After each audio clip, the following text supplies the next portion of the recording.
Bismillahirrahmanirrahim. Assalamualaikum warahmatullahi wabarakatuh.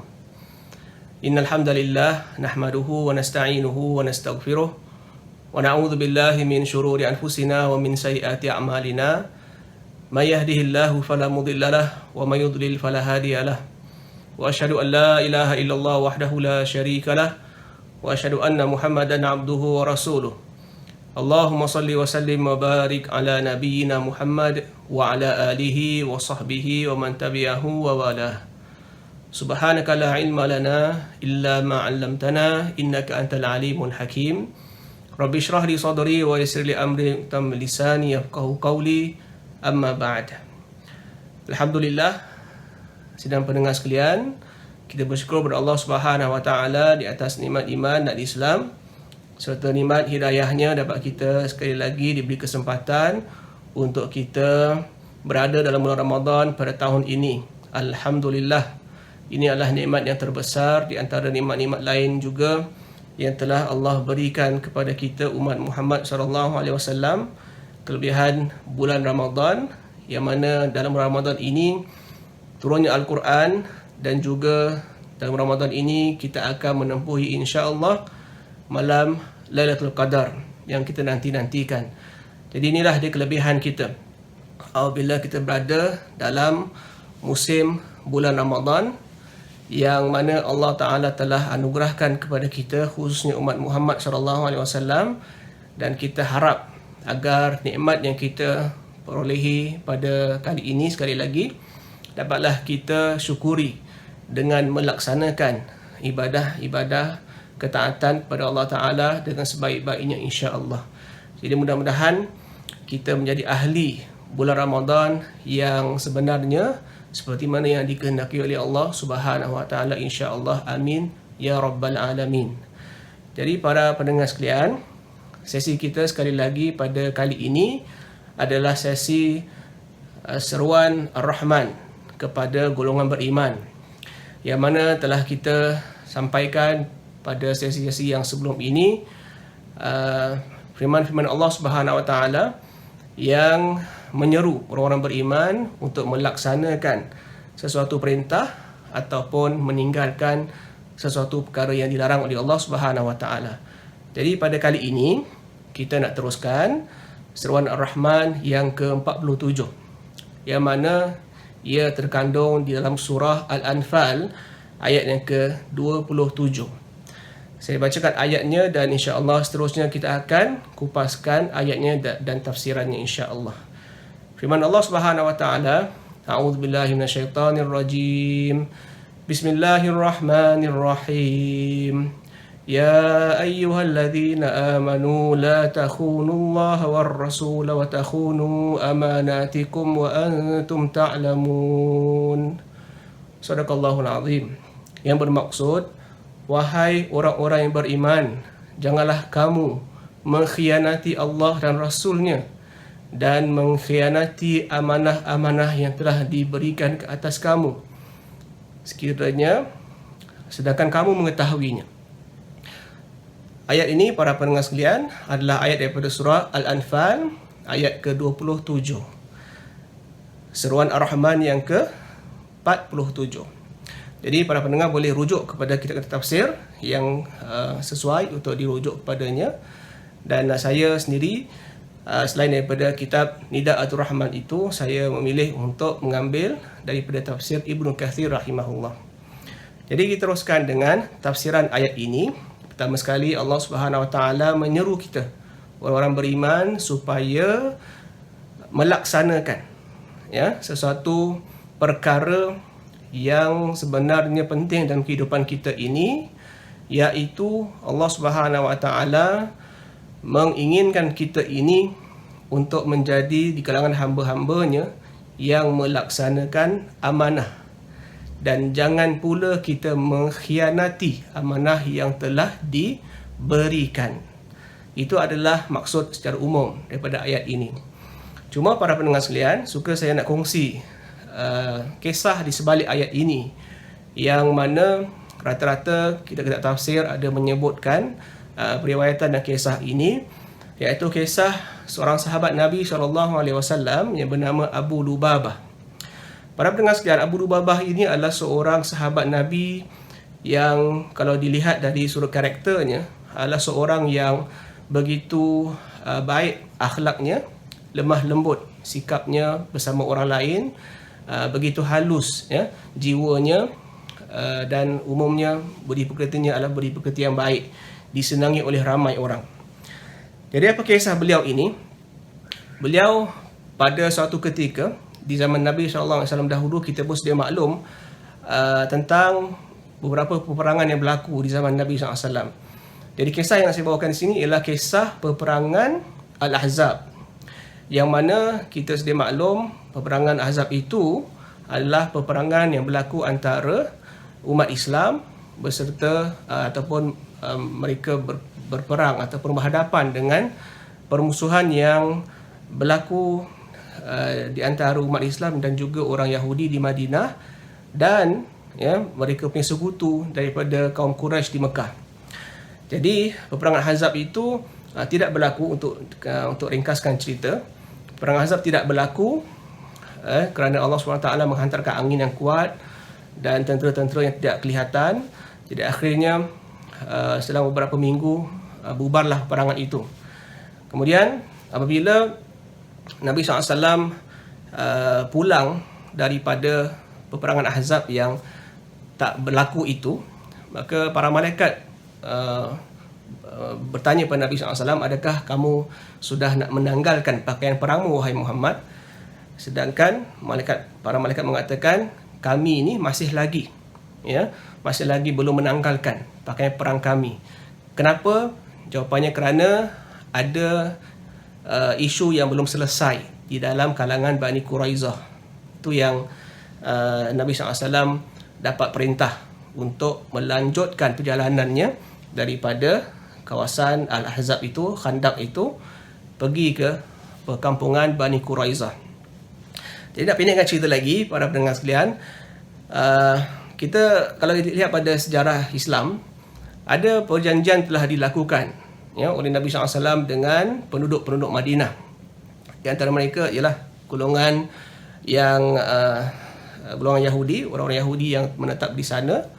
Jadi ada perjanjian perdamaian lah ya yang telah dipersetujui. Jadi di situ berlakunya ya satu pengkhianatan. Yang perjanjian yang dibuat itu telah dilaksanakan dah baik-baik ya, dipersetujui perjanjian itu. Jadi tiba-tiba ada orang yang cuba untuk mengkhianati perjanjian itu di kalangan kaum Yahudi sendiri. Jadi pendekkan cerita lagi, Nabi SAW bila pergi ke sana dan nak buat satu perhitungan lah ya, untuk buat satu perkara yang dapat kita kata hari ini win-win situation, apa yang baik untuk umat Islam dan juga baik untuk mereka kaum Yahudi di Madinah. Jadi kaum Yahudi di Madinah ni mereka sedia maklum dalam perjanjian yang telah mereka persetujui sebelum itu ialah untuk mengikut peraturan-peraturan yang telah dibuat oleh Nabi SAW untuk seluruh ahli Madinah. Maknanya Nabi SAW berhukum dengan hukum Al-Quran ya, yang adil lah untuk semua orang. Jadi itu semua telah dipersetujui. Tiba-tiba ada orang yang cuba untuk memecahkan perjanjian yang baik itu. So Nabi SAW pergi ke perkampungan Bani Quraizah, dan pihak Bani Quraizah mengatakan, kita hendak berbicara dengan orang tengah. Ya, kita tak nak berbicara dengan Muhammad secara terus, tapi dengan orang tengah. So siapakah orang tengah itu? Orang tengah itu adalah Abu Lubabah ini. Jadi Abu Lubabah ini dipilih kerana Abu Lubabah di zaman jahiliyah dahulu, beliau adalah seorang sahabat Nabi yang ada perhubungan baik dengan semua orang, yang termasuk Yahudi di Madinah, ada muamalat yang baik dengan mereka. Jadi senang cerita, Abu Lubabah tu adalah seorang yang disenangi ramai orang di kalangan orang Arab pun dan juga di kalangan orang Yahudi di Madinah. Jadi Abu Lubabah pun dilantik oleh Nabi SAW untuk pergi bertemu dengan ialah orang-orang Bani Quraizah di perkampungan mereka. Kemudian apa yang Nabi pesan kepada Abu Lubabah adalah supaya mendengar apa yang nak disampaikan oleh kaum Yahudi itu. Ya. Tugas Abu Lubabah apa? Untuk dengar dan bawa balik khabar kepada Nabi SAW. Itu tugas dia. Kemudian apa yang berlaku? Bila Abu Lubabah pergi ke perkampungan Bani Quraizah dan mengikut sebahagian ataupun kebanyakan ahli sejarah, bila orang Bani Quraizah ni tahu Abu Lubabah sedang berjalan ke tempat mereka, mereka mempersiapkan strategi, ya, untuk kiranya mengambil kesempatan ke atas kelembutan sifat luhurnya Abu Lubabah itu, ya, untuk sekurang-kurangnya ada sesuatu perkara yang boleh mereka dapatkan kelebihan lah, ya, dengan pertemuan itu. Jadi mereka mempersiapkan golongan-golongan wanita mereka, anak-anak kecil mereka untuk menyambut kedatangan Abu Lubabah. Sampailah Abu Lubabah ke tempat perkampungan itu, kelihatannya ramai di antara wanita-wanita itu sedang menangis, ya, sedang merintih, kemudian dalam keadaan sedih begitu. Jadi Abu Lubabah ni seorang yang begitu penyantun jiwanya. Dia pun terasa hibah bila melihat ramai yang menangis, seolah-olah mereka tu dianiaya oleh sistem Nabi Muhammad SAW. Begitulah, ya, yang digambarkan. Lalu penduduk-penduduk Bani Quraizah tu pun memulakan, ya, pertanyaan kepada Abu Lubabah dengan pertanyaan seperti ini. Wahai Abu Lubabah, adakah kita ni perlu betul-betul mengikut hukum Muhammad, ya, ataupun perundangan Muhammad? Jadi Abu Lubabah dia tak jawab secara lisan, tak jawab secara verbal, tapi dia mengangguk. Lepas sudah mengangguk, dia pun memberi satu gerakan tangan, ya, secara fizikal menunjukkan begini, ya. Maknanya apa? Ya, maknanya kalau kamu tak ikut undang-undang Muhammad, kamu akan dibunuh. Begitu. Jadi bila nampak isyarat seperti itu, pembesar-pembesar Bani Quraizah pun, ya, rasa kita dah memang tak ada jalan keluar lah. Maknanya kita ni macam mana sekalipun kena juga ikut, ya, apa yang Muhammad telah tetapkan. Balik pada kisah Abu Lubabah ni, Abu Lubabah kata, bila aku lepaskan tangan aku daripada, ya, gerakan itu, lepaskan tangan ke bawah, dia mengatakan bahawa kaki aku yang sedang aku gunakan untuk berdiri ini dah tak rasa lagi, dah rasa begitu bersalah kerana secara spontan aku merasakan aku telah mengkhianati Allah dan Rasulnya. Di sini tuan-tuan, para pendengar sekalian, kenapa dia rasa begitu? Kerana tadi saya sebutkan apa? Kerana tugas beliau adalah untuk mendengar dan menyampaikan apa sahaja mesej yang disampaikan oleh Bani Quraizah kepada Nabi SAW. Itu sahaja tugas dia. Bukan tugas dia untuk memberi komen ke atau memberi jawapan apa-apa. Jadi dia telah memberikan jawapan, dan malahan jawapan yang diberikan itu amat-amat berbahaya, controversial. Tuan-tuan bayangkan, orang tak kita kalau kita pun nampak orang depan kita menunjukkan isyarat seperti ini. Kita sedia maklum, ni maknanya apa? Tanda kita akan dibunuh. Begitu seriusnya. Jadi dia bila rasa dia dah bersalah tu, dia balik ke kota Madinah dan dia tak jumpa Nabi SAW langsung sebab dia rasa malu dan takut. Dia pun terus pergi ke tepi rumah Nabi SAW, dan ialah di antara rumah Nabi dan masjid itu, ya, ada tiang-tiangnya. Maka dia ikat diri dia dan dia mengatakan bahawa dia tidak akan melepaskan diri daripada ikatan ini sehinggalah Allah Subhanahu Wa Taala mengampunkan dosa-dosa dia, kesalahan dia tadi. Jadi dia pun ikatkan, ya, diri dia itu di ustuana ataupun tiang. Tuan-tuan, kalau kita pergi ke Masjid Nabawi, di bahagian tembok rumah Nabi SAW dengan Masjid Nabawi itu, ya, kalau kita menghadap ke Kaabah, kalau kita berada di Raudhah, ya, maka rumah Nabi belah kiri kan, maka di situ ada salah satu tiang. Kalau tuan-tuan tengok di atas tu ada cat hijau di atas. Di situ ada disebutkan ustuwanah Abi Lubabah, ya, maknanya tiang Abi Lubabah. yang mana di situlah Abu Lubabah telah mengikat diri dia untuk meminta ampun kepada Allah Ta'ala. Jadi bila dia dah ikat diri dia tu, maka Nabi SAW dapat tahu bahawa dia telah melakukan kesalahan dan dia telah langsung pergi balik ke Masjid Nabawi dan ikat diri dia. Apa reaksi Nabi SAW? Nabi SAW beritahu kepada sahabat-sahabat, kalaulah Abu Lubabah balik bertemu dengan dia, maka Nabi kata, aku akan minta kepada Allah supaya Allah ampunkan dosa dia. Tak mengapalah, kesilapan telah berlaku, aku doakan untuk Allah ampunkan dia. Tapi dia tak jumpa aku, maka dia buat keputusan dia sendiri, maka terserah dia lah untuk dia buat apa yang dia nak buat. Jadi Abu Lubabah mengikat diri dia mengikut ahli sejarah selama 6 hari hingga 7 hari. Ada kata 6 hari, ada kata 7 hari, maknanya jangka masa seminggu. Dan dia tak makan dan tak minum. Tapi dia solat tak? Dia solat sebab dia berada dalam Masjid Nabawi kan. Dia cuma lepaskan ikatan dia untuk solat sahaja. Dan Nabi SAW tak melayani dia lah, sebab dia kata dia nak settlekan diri dia dengan Allah Ta'ala kan, urusan dengan Allah Ta'ala. Jadi Nabi serahkan urusan tu pada dia dengan Allah Ta'ala lah. Jadi dia merasa bahawa dia perlu mendapatkan jawapan daripada Allah Ta'ala untuk Allah Ta'ala terima taubat dia. Jadi dikhabarkan bahawa dia telah terlalu lemah sebab tak makan dan tak minum. Masuk hari ke-7, barulah Allah Ta'ala turunkan ayat memberikan keampunan kepada dia. Jadi Nabi SAW pun membacakan ayat itu kepada para sahabat, dan bila sahabat dengar ayat itu, mereka sampaikan kepada Abu Lubabah.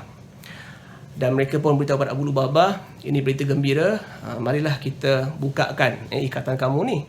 Abu Lubabah kata, aku tak nak kamu semua buat perkara ini.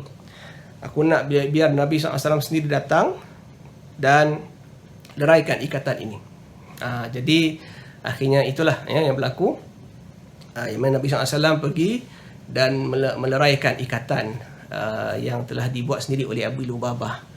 Jadi para pendengar sekalian, Abu Lubabah ini adalah contoh orang yang melakukan kesilapan. Kita manusia yang biasa ni pun lagi banyaklah yang melakukan kesilapan tanpa kita sedari. Cuma kita lihat moral, contoh baik daripada sahabat Nabi ini, bila dia melakukan saja kesilapan itu spontan, dia sedar diri dan terus bertaubat kepada Allah Subhanahu Wa Taala. Jadi kita hari ini pun seharusnya, kalau kita terlepas melakukan kesilapan atau kesalahan, bersegeralah kita bertaubat kepada Allah Subhanahu Wa Taala. Jangan berlengah-lengah para pendengar sekalian. Dan kita lihat balik kepada ayat tadi, Allah Subhanahu Wa Taala melarang kita daripada mengkhianati Allah dan Rasul. Jadi ahli tafsir secara umumnya mengatakan khianat kepada Allah dan Rasul ni, kalau balik kepada konteks zaman Nabi dahulu, adalah membuka rahsia. Membuka rahsia yang telah ditetapkan oleh pihak penguasa. Kalau zaman Nabi, maknanya Nabi SAW lah yang telah memberitahu para sahabat untuk melakukan perkara-perkara tertentu dan jangan menyebarkan khabar yang tak sewajarnya mereka sebarkan. Jadi itu adalah konteks zaman dahulu. Untuk konteks selepas itu, ada pandangan yang disebutkan oleh sahabat Nabi SAW yang bernama Abdullah bin Mas'ud Ridwanullah alaih, yang mana beliau bila mengupas ayat ini, beliau mengatakan bahawa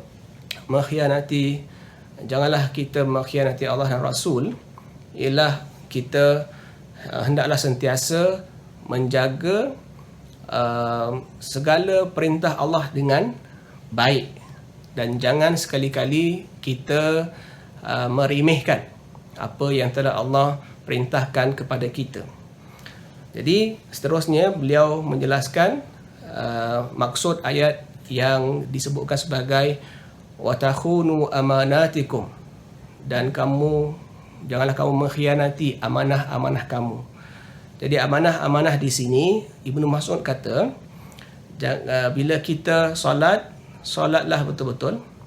Sebelum tu lagi, bila kita berwuduk, wuduklah betul-betul. Kalau kita berpuasa, puasalah betul-betul. Kalau buat haji, buatlah haji betul-betul. Dan seterusnya lah. Segala perintah Allah dan ketaatan yang perlu kita lakukan untuk melaksanakan perintah Allah, hendaklah kita buat secara betul, ya, dan jangan, istilah kita hari ini, jangan main-main lah, ya, buat secara teliti dan betul, ya. Jadi amanah ini yang paling utama yang disebutkan oleh Ibnu Mas'ud adalah kita sebagai hamba Allah, kita ada tanggungjawab untuk tidak mensyirikkan Allah Ta'ala.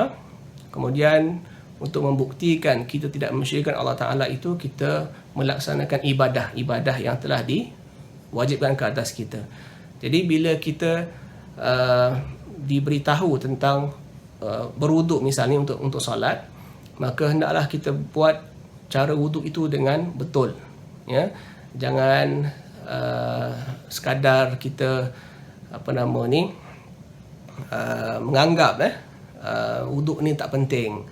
Ada di kalangan guru-guru kita hari ini mengatakan bahawa ada orang hari ini melakukan solat tetapi tak ada wuduk. Saya sendiri bila dengar guru-guru yang menjelaskan begitu, saya terkejut juga. Bagaimana ada orang yang berani untuk solat, bagus tu solat tu, tapi tak berwuduk. Kenapa? Sebab bagi mereka wuduk ini adalah, ya, pilihan. So ini adalah sesuatu yang berbahaya. Kalau kita lihat kita nak buat satu ibadah dan ada keperluan lain untuk kita lakukan juga untuk menyempurnakan ibadah itu, tapi kita abaikan, ia sesuatu yang amat berbahaya, ya. Tidak, Nabi SAW sabdakan tidak ada solat kalau tidak ada wuduk, kan. Jadi kalau tak ada wuduk, tak boleh solat lah. Kalau kita buat juga solat itu, solat kita memang automatically batal. Jadi ada orang yang buat begitu rupanya. Tapi saya ingat balik ada hadis Nabi SAW dahulu. Nabi pernah tegur, ya, sahabat yang bila melakukan wuduk, kemudian beliau bila buat ambil wuduk, beliau telah kira tidak sungguh-sungguh dalam berwuduk bila sampai ke tempat kakinya, yang ada kawasan di bahagian tumitnya itu tidak terkena air. Tapi Nabi perasan, Nabi nampak itu, jadi Nabi suruh dia ulang balik. So daripada hadis tu saya lihat memanglah, maknanya kalau di zaman Nabi itu ada orang yang menganggap remeh lah, ya, amalan wuduk ini, tak mustahil juga hari ini ada orang seperti itu, ya. Jadi Allah perintahkan kita ni, bila kita beramal dalam Islam pun, hendaklah kita berusaha untuk beramal dengan sungguh-sungguh, ya. Jujur kita ni, maknanya bila mengamalkan Islam, jujur ni ialah, para pendengar sekalian, kalau Allah tanya kita nanti di akhirat, sejauh mana kita melaksanakan perintah itu dengan hati yang lapang dan yakin bahawa inilah cara yang betul, ya. Beginilah para pendengar sekalian, kalau kita di dunia, ya, dalam urusan keduniaan kita ni kan, kalau kita diberikan amanah untuk melaksanakan satu tugas, ya, dan tugas itu kita tahu buat, tapi kita pilih untuk buat ala kadar sahaja, agak-agak apa yang berlaku selepas tu, ya. Kalau kita ditanya oleh orang yang meminta kita untuk buat pekerjaan itu dan nampak kualitinya tak bagus, apa jawapan kita? Kalau kita kata tak apalah, ambil je lah apa yang ada, tak payah berkira sangat lah, adakah orang terima kita punya alasan seperti itu?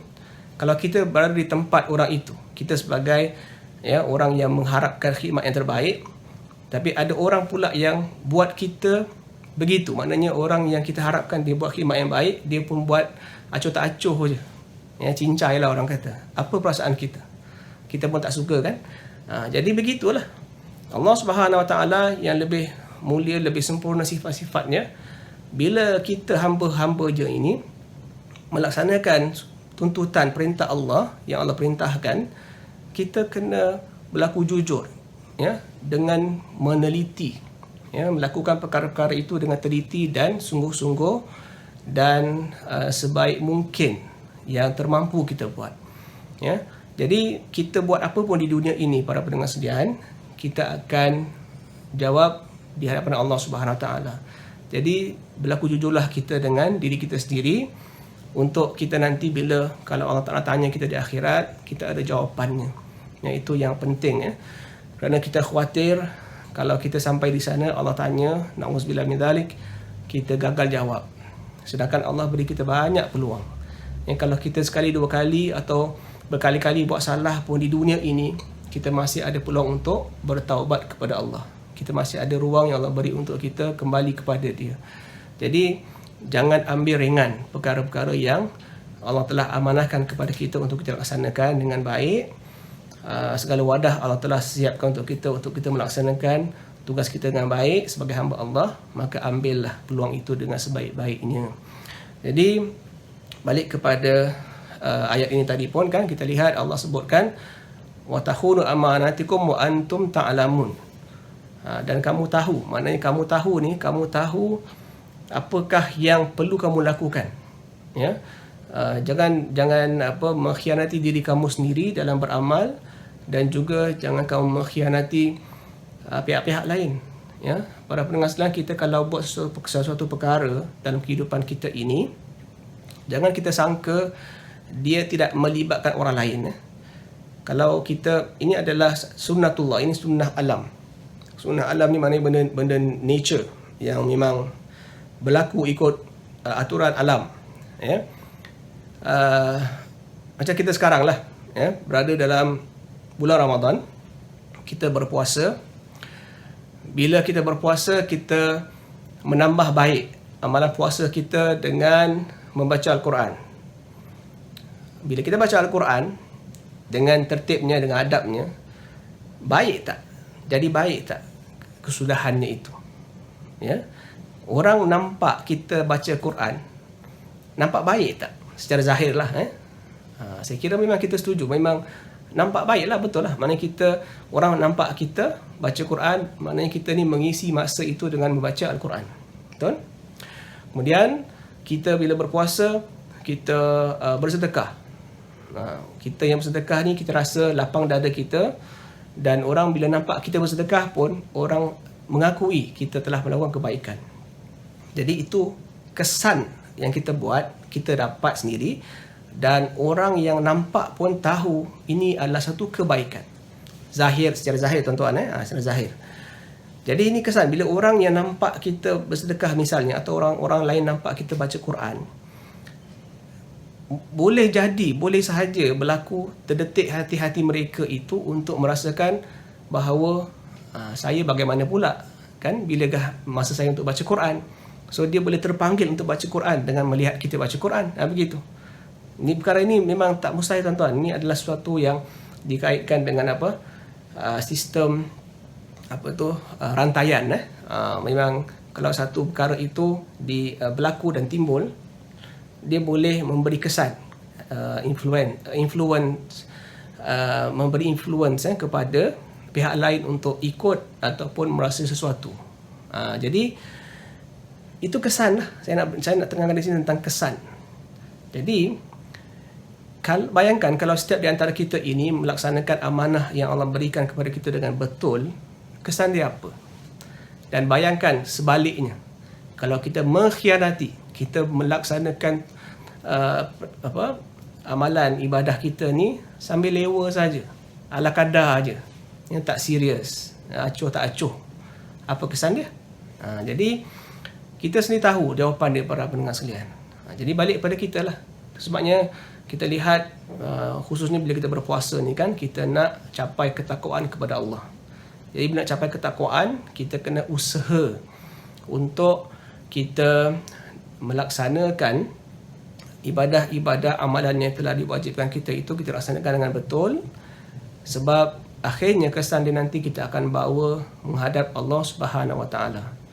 Dan kita tak nak gagal di sana. Sebab di sana tidak ada lagi correction, tidak ada lagi pembetulan. Kalau kat dunia kita boleh appeal. Kita kalau buat salah, ada jenayah kita buat ke apa, na'udzubillah, kita boleh minta rayuan supaya hukuman tu diringankan. Tapi di akhirat tak ada tuan-tuan. Semuanya telah putus, dan apa yang kita buat di dunia ini akan kita bawa kepada Allah Ta'ala nanti di akhirat. Jadi ayat ini mengingatkan kita supaya sentiasa berlaku jujur kepada Allah dan Rasulnya, dan segala amanah-amanah yang telah Allah berikan kepada kita, kita laksanakan juga dengan jujur, dengan sungguh-sungguh, dengan teliti, dengan sesempurna mungkin. So itulah dia yang ingin disampaikan kepada kita daripada seruan Ar-Rahman yang ke-47 ini. Jadi saya rasa cukup untuk kali ini. InsyaAllah kita jumpa di sesi yang akan datang, seruan Ar-Rahman yang ke-48 nanti insyaAllah. Jadi semoga Ramadan kita pada kali ini lebih baik daripada tahun lepas.